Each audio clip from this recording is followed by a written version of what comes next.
Are you at home right now? Yes, I sat in this seat for many days teaching online right here in this spot. Okay, so folks familiar with your classroom know this background.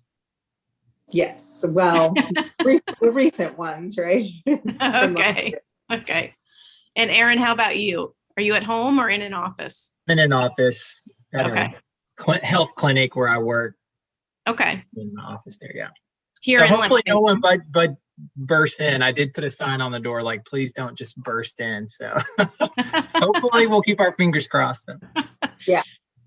And broadcast in progress. Yes. Well, we're all used to this by now, right? I was gonna say, hopefully we would make a top 10 funny Zoom call or something. There we go. Right. It'd have to be pretty unique at this point. I know, right? yeah, that's the cat right. walking across the desk doesn't do it anymore. That's right. No. What part of Lexington are you in, Aaron? It's on Southland Drive. It's called Health First Bluegrass. So across from Good Food Co-op. Okay. People know where that is. So okay. It's a 2-story. It's kind of a newer building there at the end of Southland. Okay.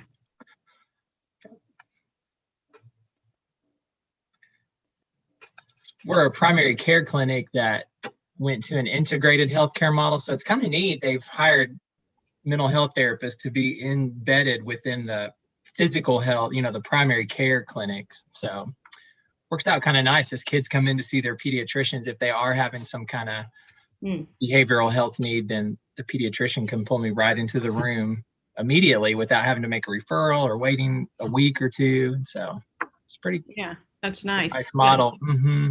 Good. Yeah. And Aaron, your last name, Dowdell? Dowdell. Mm-hmm. Okay. Yep. Just wanted to make sure I had that right. Yep, Dowdell.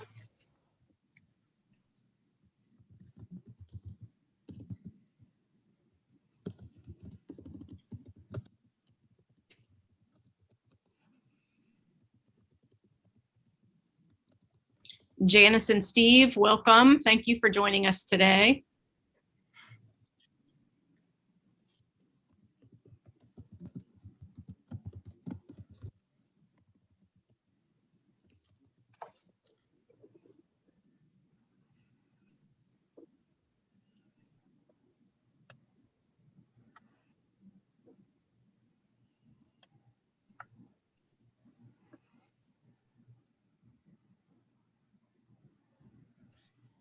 Okay, well, it is noon.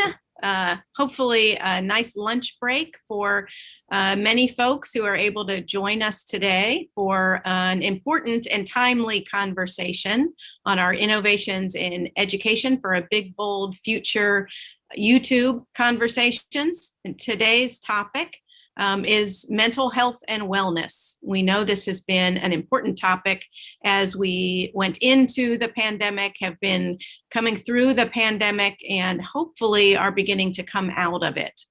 In surveying that the Pritchard Committee did over the last year, the need for mental health services and strain on mental health has come through loud and clear. 36% of teachers said they wanted more access to mental health services. 35% of high school students surveyed said they wanted mental health supports, but didn't have access to them. And 74% of our current college students said they felt an increase of mental or emotional exhaustion due to COVID-19. Today, we really wanted to focus our conversation here at the end of July on the importance of teacher wellness. As we think about students coming back to our schools, we think about the guidance that we're given when we're on a plane to put our mask on first before we can help others. We really wanted to zero in today on how teachers can prepare themselves from a mental health and wellness standpoint for students coming back into a learning environment later this year. And by extension, we also want to talk about parents and families, how we as parents, family members, adult family members, make sure that we're attending to our health and wellness so that we can properly attend to the needs of our young people and keep them on a path to success. So with me today, I'm pleased to introduce Renee Boss, who is a Woodford County school teacher and Pritchard Committee Fellow. She's a national board certified teacher and leader with extensive experience designing curriculum, collaborating on performance assessment development, facilitating professional development, and leading grants and projects focused on innovative teaching and learning. Through her work as a Pritchard Committee Fellow, Renee has helped launch a teacher collaborative called Brave Teacher Kentucky. I also know that Renee is a long distance runner, and I'm always inspired by her commitment to her health and wellness outside of work. So, and I also want to then introduce Aaron Dowdell, who is with us. Aaron is a behavioral health consultant at Health First Bluegrass.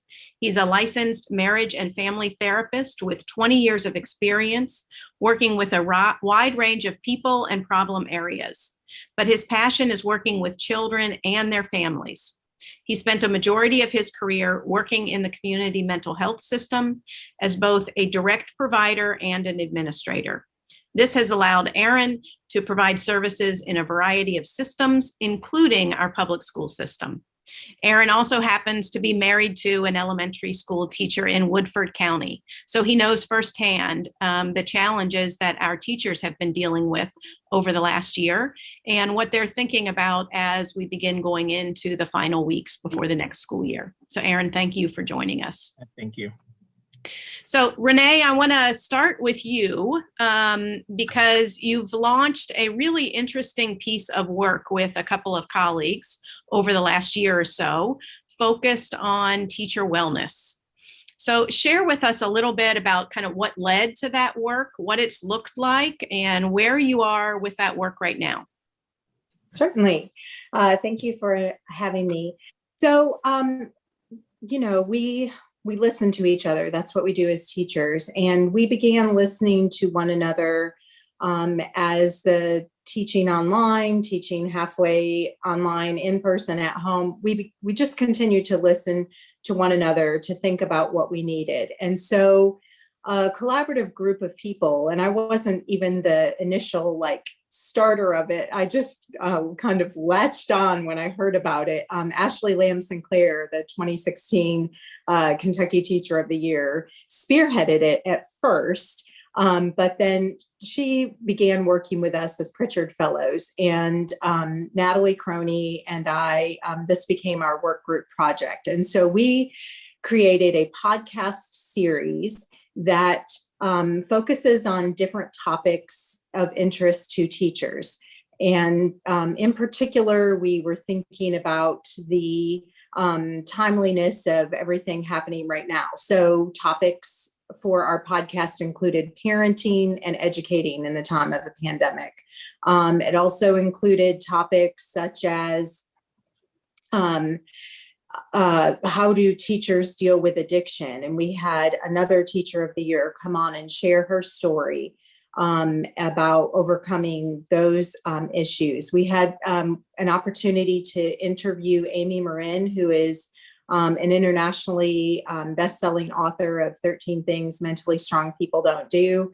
We talked to her about what we could do as teachers to be well so that we could then care for our students. And in addition to the podcast series, we wrote an article. We researched and wrote an article for ASCD Express. And we took a look at some of the early, the historical perspective about how teachers are treated, specifically women early on, of course, one-room schoolhouses, so many women, and then the idea that their personal lives became the business of the school board. So we talked a little bit then about what does that look like today? What can teachers do to take care of each other? And I'll just mention, and then I'll pause to see if you have questions for prompting. But we, in the article, we included questions, guiding questions for teachers and guiding questions for administrators. And those questions are designed to have the tough conversations. And that was an additional part of our Pritchard Committee fellows work. We hosted conversations. We hosted some Zoom conversations, and then my district in Woodford County invited us to present at the Best Practice Academy, and we had teachers come in primarily to be heard. And we did that kind of like a listening session approach. That's great, Renee. Thank you. And we'll pop the link to the ASCD article that Renee mentioned into the chat as well for folks to access. And for folks watching on YouTube later, that link will be on a web page that we've designed and will be launching, specifically designed for wellness. So Renee, thank you for that work as part of your Pritchard Committee Fellowship and the work of your colleagues. You mentioned, hosting focus groups and really trying to better understand how teachers were processing, what their struggles were, how you might, as teacher leaders, respond to the needs that you were hearing. Similarly, our Pritchard Committee Family Engagement staff has been hosting focus group conversations of a sort on a monthly basis with parents and families called the Family Room. And last night they hosted a conversation around wellness. And a quote that came out of that conversation from Annette Hines is, if we want to make change in how we approach mental health stigmas, it has to be this year. So Renee and Aaron, I'd like you both to just kind of comment on the time and the urgency of the time, mental health rising to the top, and what that means right now for teachers and for families. So Aaron, maybe I'll go to you first and let you get your voice in here. Exactly. Yeah, we were talking before the call today, even that this year has been a really challenging year for everyone, right? Kids, families, employees, and teachers. It's just been a really challenging and exhausting year. Just with all of the changes. And so, yeah, I think life is hard anyway. Period. Life is hard. Hard things happen. Difficult things happen. Being a teacher is hard in the best of situations, in the best of times. And then to add the intensity of what we've all just been through, it just kind of ratchets that all up, I think, to another level. So, yeah, I agree. I think right now is the time to really be thinking about our mental health and really supporting each other and supporting our kids to learn strategies and skills to really take care of ourselves. And to be selfish about that. I know, Bridget, you had mentioned kind of the analogy of being on an airplane and, the oxygen masks, if they were to drop from the ceiling, they encourage you to put your oxygen mask on first before you help, the child sitting next to you. And I think that's just such a great analogy to really amplify this point that we have to be healthy first, as parents, as teachers, as people, as adults in charge of kids. We have to be healthy and have a good perspective and have a realistic mindset about what we're capable of and what our needs are. And to be selfish about that and to be okay with that. That's what you need. And it's okay to set those boundaries and to take care of yourself, because that will ultimately spill over into your own children and then the children in your classroom. So yeah, and you used an important word there, Aaron, selfish, right? Mm-hmm. So like empowering ourselves. We need to kind of flip that script, I think, about selfishness and understand that those times when we think we may be selfish, we're actually doing what we need to do to be better. Absolutely. Yeah. And people say, oh, I don't have time to do this. And where can I build this in? And it can be a challenge. For sure, it can be a challenge. And I think when we were sort of stuck at home, maybe even more of a challenge because it was a little difficult to arrange your time and set those kind of routines and schedules. But it is, I think, probably in my perspective, one of the top priorities that we just have to set. And so it can be a challenge to find the time. It probably won't just happen. That time isn't probably just going to present itself. And so there is, I think, an urgency to make sure you take that time and setting those boundaries, being able to say no to things that you just can't take on and being okay with that and really making and taking the time that you need to refresh, recharge, and kind of reset. And that is and I use the word selfish, but that's not selfish. That's actually just healthy behavior. And so making sure to do that and to not feel bad about that. Right, right. But calling out that word is probably important, right? We need to know that little nag is back there. We need to call it out and dismiss it. Yeah. Yeah, because there is a lot of guilty feelings. Oh, well, I could be doing this or I could be doing that.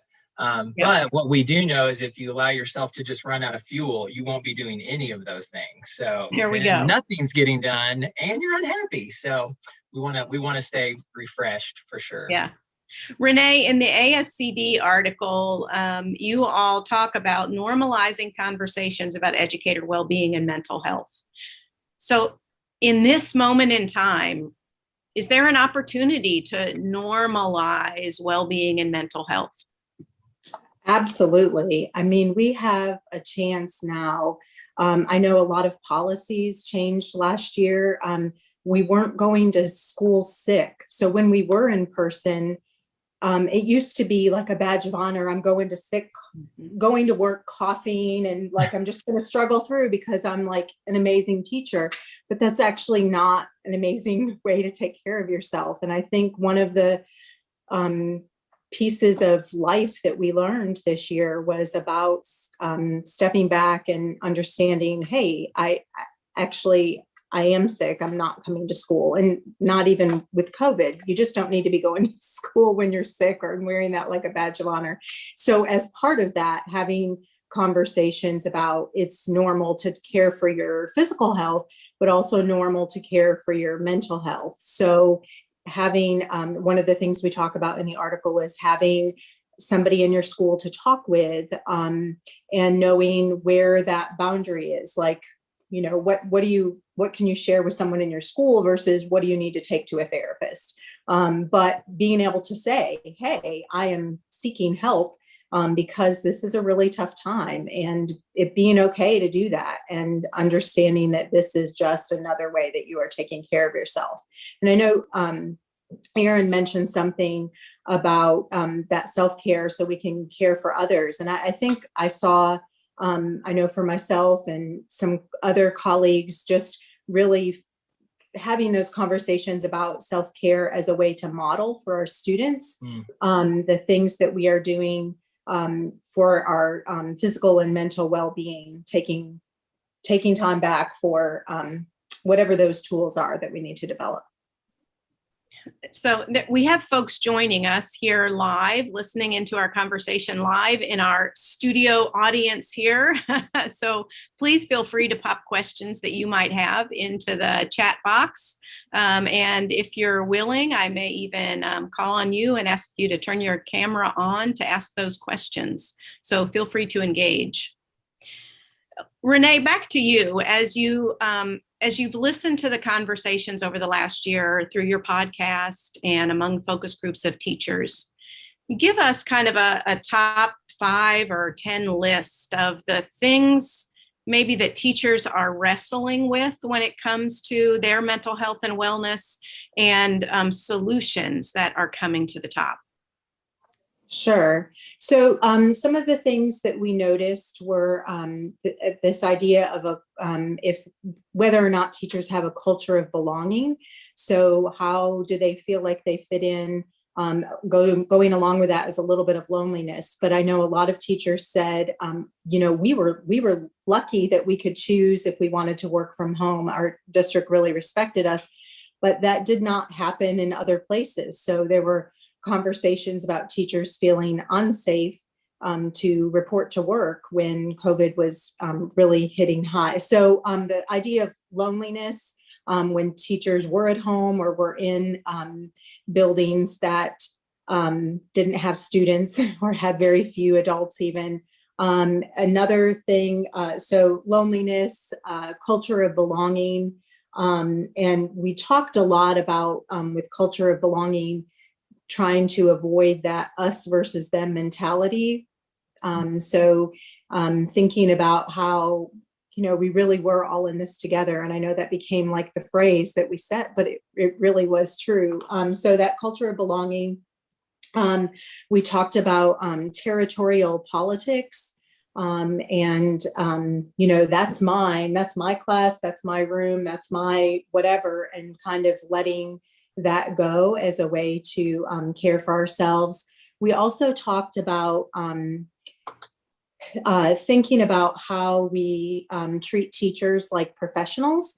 So it really depends on the climate and culture of a district and a school, how that happens. But when teachers are treated like professionals and empowered to care for themselves as such, that makes a big difference in overall well-being, mental well-being, and even physical well-being, which can take a toll if you're not feeling like you've been treated well. So Renee, I'm hearing kind of a theme there about building community and empowering ourselves and others to take care of ourselves. Yeah, is that fair? Definitely. And I think that's one of the reason our Pritchard Committee's project, project came to be with Brave Teacher Kentucky. We all had these feelings of uncertainty and loneliness and what's happening right now. But as teachers, we came together and said, okay, we're listening to others, but this is also what we are experiencing. What can we do to combat that? So we built our own community as teacher fellows, and we pulled in other teachers who also indicated that they had a need. And I'll be honest, I had some amazing administrators who even participated in some of these conversations. I felt really, really fortunate and supported during this time. But being able to create that community together really made a big difference. I know for me and for my other Pritchard Committee fellows, we've talked about how having that collective community and working toward a goal together helped. And of course, we always have the goal of working toward making sure our students have what they need. But having this side project going on was very rewarding, because it felt like we were doing something about a problem that we saw. We weren't just sitting around and complaining about it. We were saying, we see this problem, let's do something about it. And so we did. Wonderful. Erin, it strikes me that this idea of connectivity between us as humans and building community is a core piece of how we ensure or mental, I guess, health and wellness, or prevent a decline. Mm-hmm. Can you speak to that generally from a behavioral health standpoint?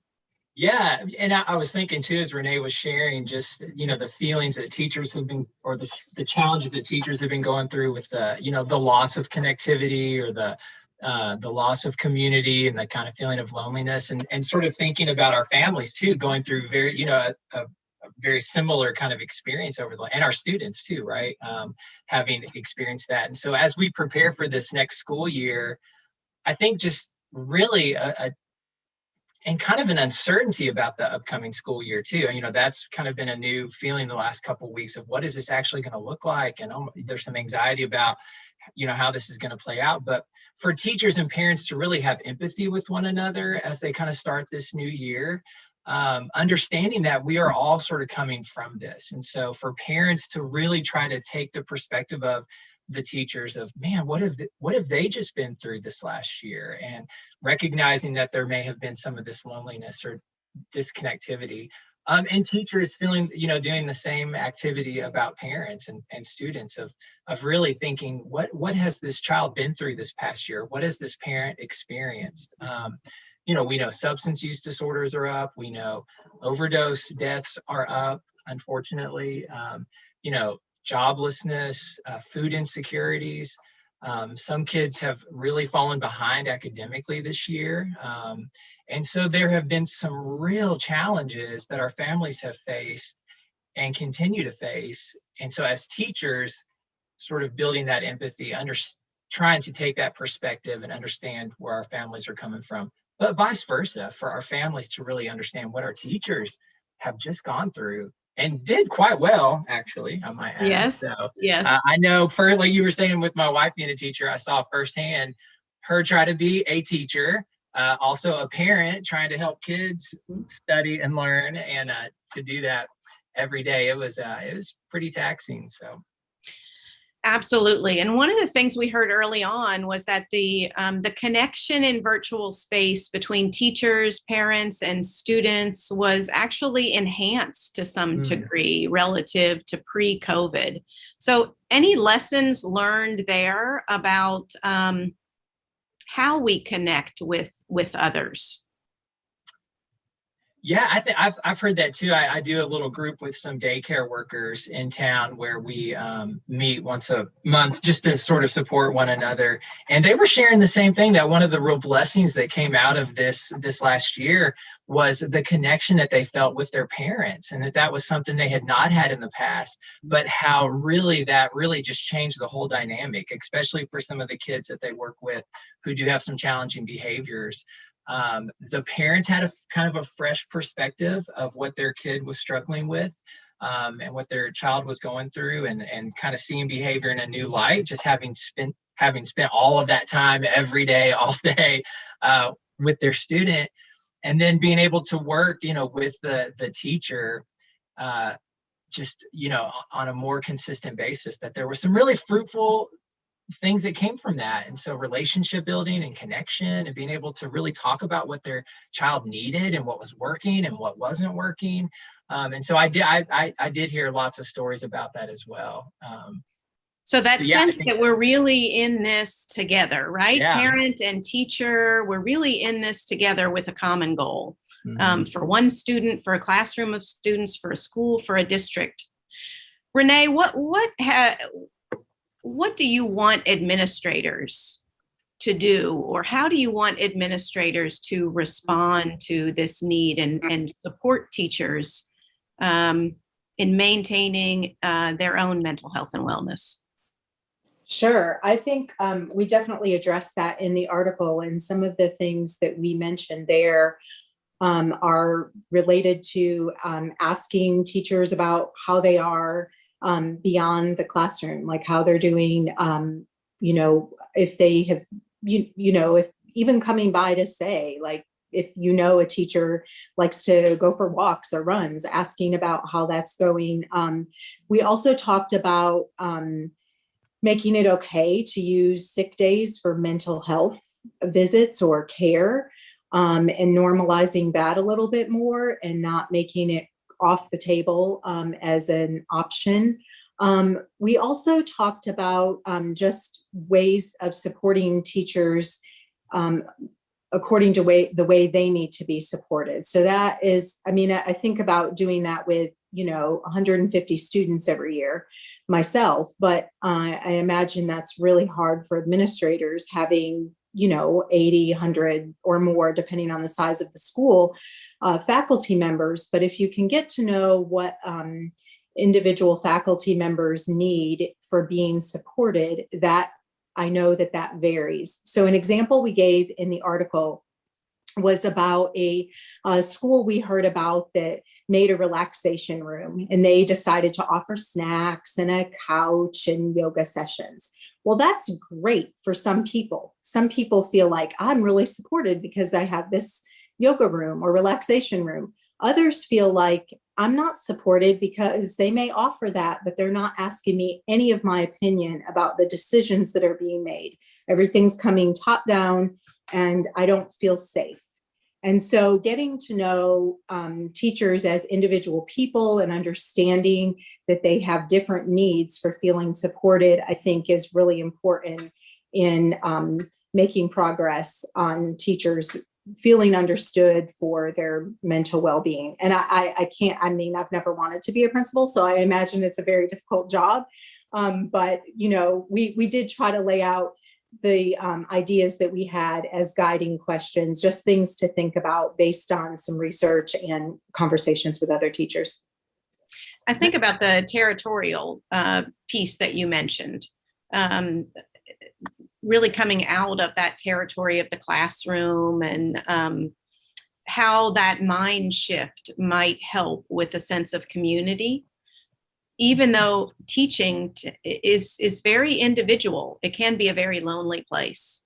But somehow shifting out of that mindset to back to this, we're all in this together in some way, I guess, can be a sense of support, but maybe not for everybody. Yeah, And I think, oh, go ahead. no, I was just going to reiterate. I think it depends on the individual. So getting to know your faculty and staff as individual humans. Yeah. And I was just going to add, in kind of addition to that, there's been a lot of good work that's come out of the healthcare industry, just in terms of trying to fight off burnout and how to support the systems that have kind of felt overrun this past year in healthcare.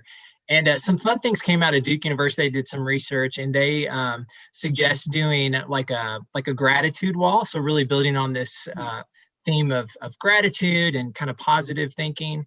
And so maybe having a spot in the school or in whatever system you work at where you just have a gratitude wall where staff or employees can go and just write what they're grateful for the day and just slap that on the wall. And then it's kind of fun to read what other people are thinking. They also kind of suggested this idea of doing 3 good things, finding 3 good things every day that you actually write down. So they make a big point of saying, write these down, at the end of every day. What are 3 good things? I know a lot of families have had their children do this, where there's so many hard things around us right now. If we can just find 3 good things, what was my part in that? And how did that make me feel? But if you do that for 14 days, 21 days in a row, they're showing some really good results from that. Almost as good as taking an antidepressant, that it really can just change your perspective on what's happening around you. And so I thought those were good little strategies too to think about. Yeah, Erin, thank you. I was just going to say, Erin, that's actually something that I've used in my classroom. So, this past year we had to kind of wrap things up so we would have time to spray down the desks and clean in between classes. And so one of the things that I like to do was give students these little tiny slips of paper to write down something they were grateful for. And I kept pushing them to get specific. And they didn't put their name on it, but then I would collect all those little slips and read out, I am grateful for. But before we would leave class, we would hear 30 or how many ever things that people were grateful for. And it's just a way to alleviate the stress associated with the fact that we're wrapping up early so we can clean to not catch COVID, but also just to understand the importance of gratitude. Yeah, well, I think, and Bridget, you started off, we had this conversation that it can be so difficult to find time for self-care, but I think case in point, it doesn't have to take a lot of time. And so little things like this, just 1 to 2 minute little interventions in a day can sometimes make a big difference. And so just taking a moment to identify 3 good things, takes you maybe 30 seconds, maybe a minute, can do a lot just for your attitude, your perspective. And so I think, because I know some people who are feeling really overwhelmed or really stressed, sometimes even this conversation can just dump even more stress because they think, well, I'm not even doing self-care right. It's another thing I'm not doing. It's another thing that, and I think it's important to let them know that it doesn't have to be, a 10-mile run. It can be if you want it to be, but it doesn't have to be. And so maybe finding little things to just build into your day that can help. So a mindset shift, and then starting to incorporate habits of mind, habits of practice that support that shift. Right. At what point, Erin, as you talk to folks, they come to you with behavioral health issues, mental health issues, concerns about wellness. At what point do you advise someone that they need more than just some self-care practices? If I'm questioning, right, I'm just struggling so much. I'm overwhelmed. I'm underwater. At what point do I need to seek professional help? Yeah, so for me, I really start to look at functioning. So it's very normal for all of us to feel a lot of these things, right? We all feel stretched. Most of us. There are some very Zen people who maybe don't feel this, but for the most part, we all get stressed out and overwhelmed, and it has been a very difficult year for so many. And yet we can find ways to sort of manage that and kind of get through, and we have some resources. But I think for folks who, and if it just begins to overwhelm their own ability to be able to manage that, and it really begins to interfere with their functioning, then I think that's a real clear sign that, gosh, I probably need to start looking for some professional help, because I've used my resources and they're not helping. And so now I'm maybe having a hard time keeping up at work, or I'm starting to miss deadlines, or I'm not getting things done like I used to do, or I'm having a hard time with sleep, or I can't seem to get out of bed in the morning, or I'm this bitter attitude is kind of taken over, and my relationships are suffering. So for me, when I begin to hear functional impairment, then I start to go, gosh, like we probably need to, this is more than just 3 good things or taking a run. Like we may need to do some deeper work. But. Yeah. And just wanting to underscore there back to Renee, the normalizing conversations about mental health. And, that comes through loud and clear among all groups, students, parents, teachers. Thinking about, at what point, if we have taken up walking over the past year through COVID and we have a nag in our ankle or our foot, right? At what point is it about not walking as much or needing a new pair of shoes? And at what point is it about needing a foot doctor? We're okay having those conversations with ourselves. But when it comes to mental health, we still have a long way to go to deal with that stigma. But again, there's an opportunity now, as we have all been through a collective trauma that is COVID. There is a real opportunity to normalize and talk about mental health and wellness in a very different way.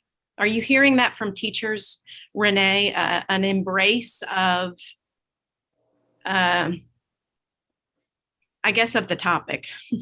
I think I am hearing more from teachers on embracing the topic. Some will talk more about, hey, I have an appointment with my therapist or something like that. I do think that there is still some fear of like retaliation or this being held against you if you speak about it too broadly. So, and maybe that's the starting point though. Maybe the starting point is being able to say to your closest colleague, hey, I'm leaving school early today. I have an appointment with my therapist. So being able to say that maybe to someone you're close to first. I don't know what the answer is. I know that it does feel like it is time for us to be able to talk about this without having a fear of some type of retaliation or this being held against us as people are deciding what classes we teach or whatever the decisions are made. Who knows if that's even real? I think we haven't had those conversations with our administrators. Maybe those fears are just that. Maybe they're just fears and not reality. So that would be an interesting conversation, I think. And flipping that script again, I think in our heads and in our conversations that therapy, working with a counselor is like working with a coach to get better, right? This is about strengthening ourselves and being better at what we do and how we live our lives. Yeah. Aaron, you would agree? Yeah, I agree.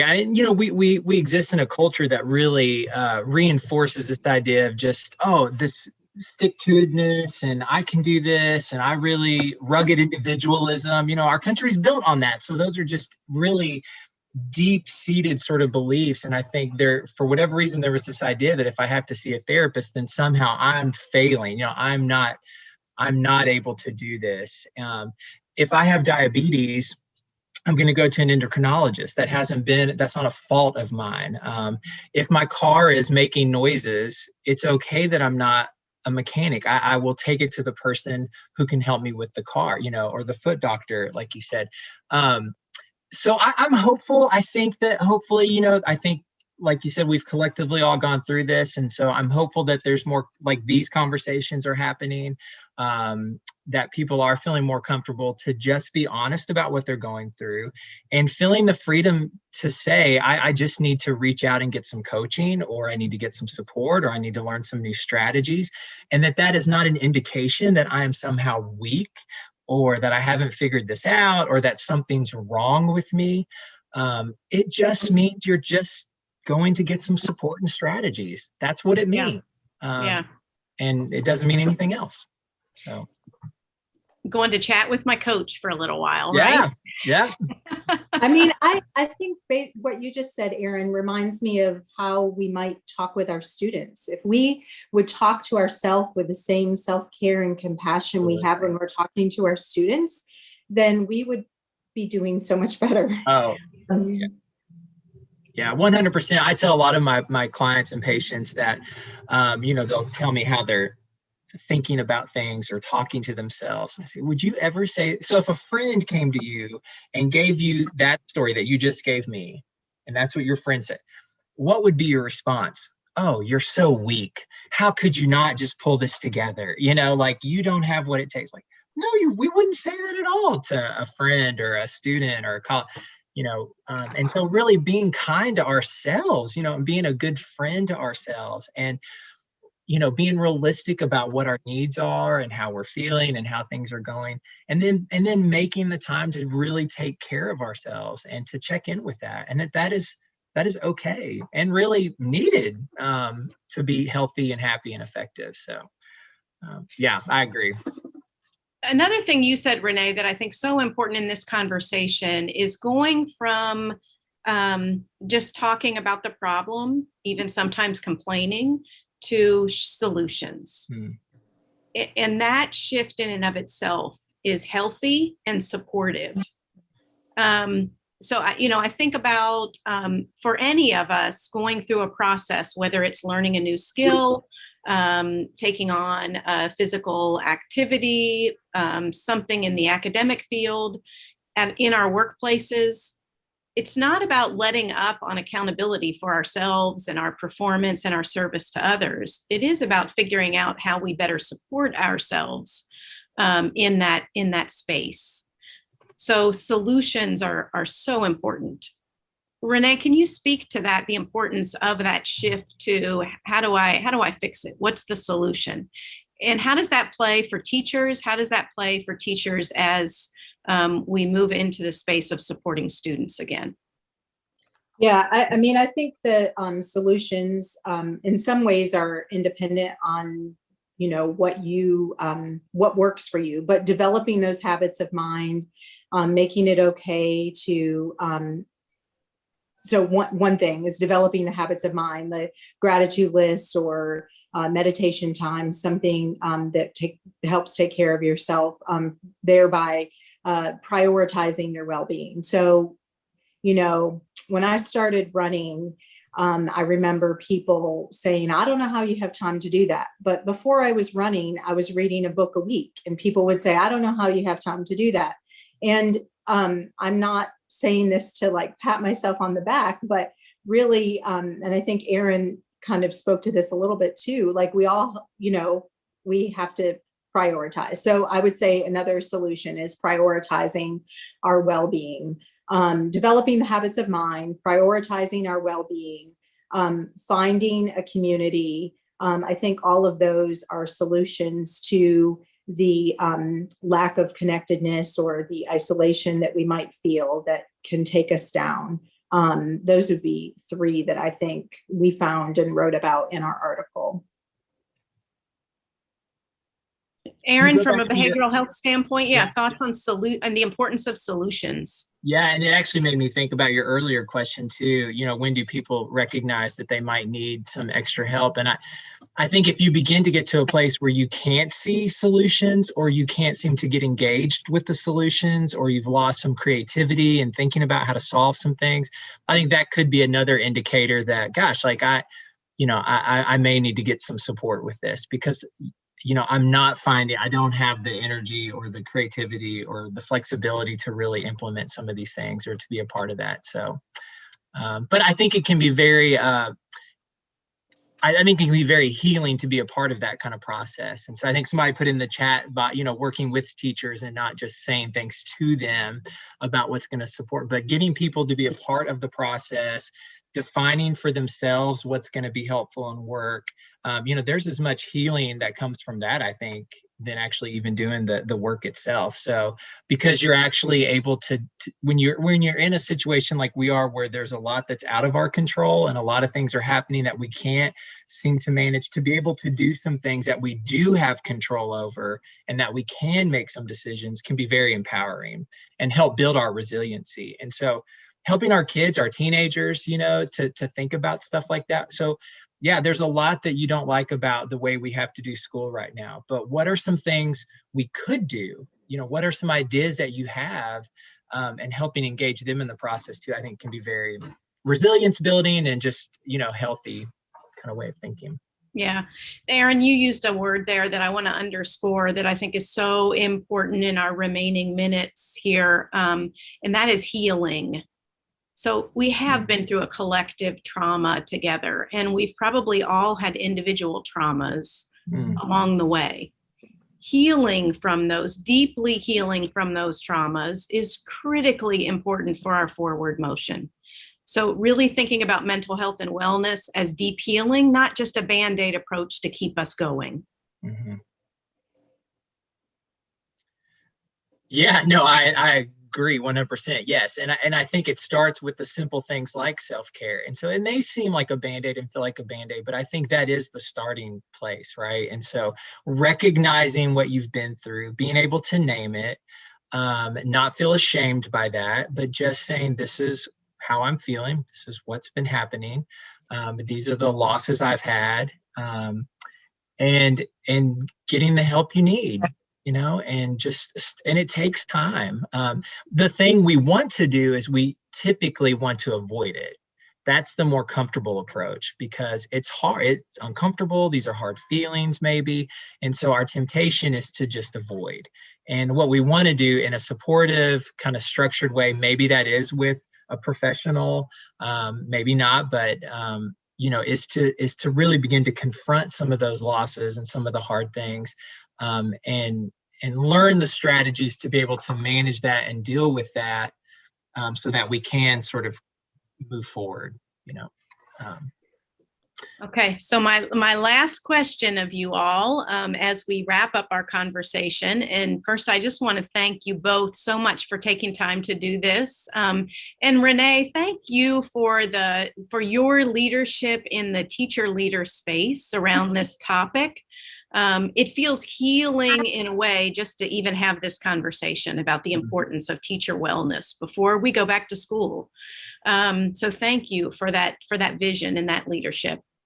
Well, thank you for understanding that it's something we should talk about. I appreciate that. Yeah. So all of our conversations right now are in service to thinking about recovery from COVID, building a new and stronger foundation for our future and a big, bold future on Kentucky's horizon. What's at risk for our teachers, our families, and our students if we don't recover properly? Well, to me, one thing that's at risk is saying we're just going to go back to how things were before. Like we're going to do it how we've always done it. When we have an opportunity to learn and grow and do things in better ways that are more beneficial to our mental and physical well-being and to our learning spaces. There are things that we learned that we can do better based on what we learned. So to me, at risk is, saying, I'm just ready for it to be back to normal. Well, maybe there's a new normal, and there should be a new normal. And we're taking a chronic trauma back to the pre-normal with us that we didn't have before. Aaron? Yeah, I think there's Yep. I think there's a risk of not allowing people, like you said a minute ago, Bridget, there's a risk of not allowing people to heal. We have been through a collective trauma. And so we can't ignore that. I mean, it did happen. It is continuing to happen. I mean, there's still a lot of uncertainty and anxiety about what this upcoming school year is going to look like and how that's going to play out on a day-to-day kind of thing. And so, I just think there's a risk of just hiding under a rock and acting as if it's not there, and it is. And so I think you will damage people by not providing space to allow them to talk about it, to share about it, to have opportunities to express it, to learn strategies to deal with it. And I'm afraid we could potentially lose some really good teachers. I think it could lead to things like burnout, that kind of thing. And that would be the worst outcome, to lose a good teacher who just doesn't feel like they can keep doing it. And then, of course, just the mental health of our students and our families. So yeah. Our students are watching. Yeah, and that's absolutely. so important. So we need to model for them. Erin and Renee, thank you so much for the opportunity to have this conversation, and thank you each for the work that you're doing to help us heal through COVID and get to the other side. For folks listening in now and listening on our YouTube channel later, we have designed a web page with wellness resources organized by teacher, family, and student. So we hope those resources are helpful to you. And please continue to connect with us as we host conversations in the family room for parents and other conversations along the way, so we can all collectively recover from COVID and build a stronger foundation on the other side. Have a wonderful afternoon, everyone. Renee and Erin, thanks again so much.